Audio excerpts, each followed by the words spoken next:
বিয়ের দাবিতে শাহবাগে সহকামীদের অবস্থান। দেশে অনেক ভালো ভালো মেয়ে বিয়ে বসতে পারে না।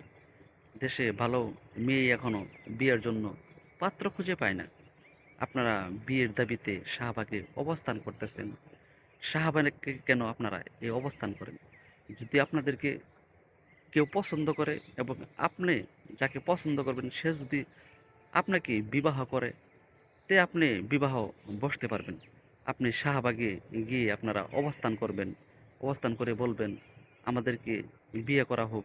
আমাদের বিয়ে না করলে আমরা শাহবাগ ছাড়ব না। শাহবাগে একটা আইন করা দরকার। কিছু হলে না হলেই মানুষ শাহবাগে চলে যায়। অবশ্যই শাহবাগে যারা মিছিল মিটিং করবে, অবশ্যই সরকারের অনুমতি নিয়ে তারপর করবে। শাহবাগে যদি কোনো মিছিল মিটিং করে, সাধারণ মানুষ খুবই ভোগান্তিতে পড়ে। জয় হোক মানবতার, আল্লাহ মহান।